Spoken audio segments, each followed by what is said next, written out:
हमारा गायत्री मंत्र महर्षि विश्वामित्र की देन है। महर्षि विश्वामित्र ऋषि से पहले एक पराक्रमी राजा थे।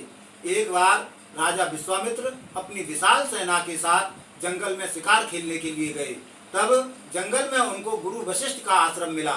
तब राजा गुरु वशिष्ठ के आश्रम में गए तो गुरु वशिष्ठ ने राजा को देखकर उनका काफी सम्मान किया और सत्कार किया। यह देखकर राजा विश्वामित्र काफी प्रसन्न हुए। जब राजा विश्वामित्र गुरु वशिष्ठ के आश्रम से चलने को हुए तो उन्होंने ऋषि वशिष्ठ की कामधेनु ऋषि वशिष्ठ से मांगी, लेकिन गुरु वशिष्ठ ने अपनी कामधेनु गाय राजा विश्वामित्र को देने से इनकार कर दिया। जब गुरु वशिष्ठ ने अपनी कामधेनु गाय राजा विश्वामित्र को देने से इनकार कर दिया तो राजा विश्वामित्र क्रोधित हो गए और क्रोधित होने के बाद राजा विश्वामित्र ने बलपूर्वक कामधेनु गाय को लेना चाहा, लेकिन गुरु वशिष्ठ ने विश्वामित्र की पूरी सेना को परास्त कर दिया और राजा को परास्त कर दिया। राजा परास्त होने के बाद आश्रम से चले गए और ईश्वर की कठोर आराधना करने लगे। ईश्वर की कठोर आराधना करने के बाद राजा विश्वामित्र ने ईश्वरीय शक्तियां प्राप्त की।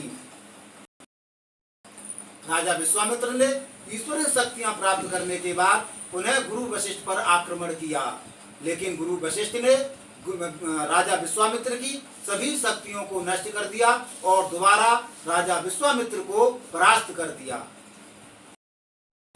जब राजा विश्वामित्र की ईश्वरीय शक्तियां गुरु वशिष्ठ ने नष्ट कर दी और दोबारा राजा विश्वामित्र परास्त हुए तो उनको अपनी गलतियों का एहसास हुआ और सत्यता का ज्ञान हुआ।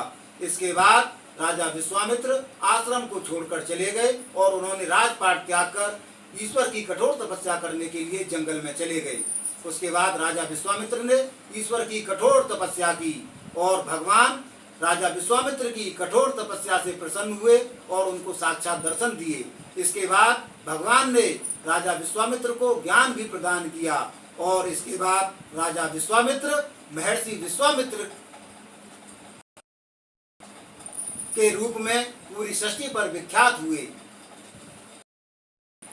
जो मनुष्य अपनी गलतियों का एहसास करते हैं और सत्यता को मानते हैं, ऐसे मनुष्य ही अपने जीवन में उन्नति के शिखर पर पहुंचते हैं। यदि राजा विश्वामित्र अपनी गलतियों का एहसास नहीं करते और सत्यता को स्वीकार नहीं करते तो वह एक राजा से महर्षि विश्वामित्र कभी नहीं बन पाते।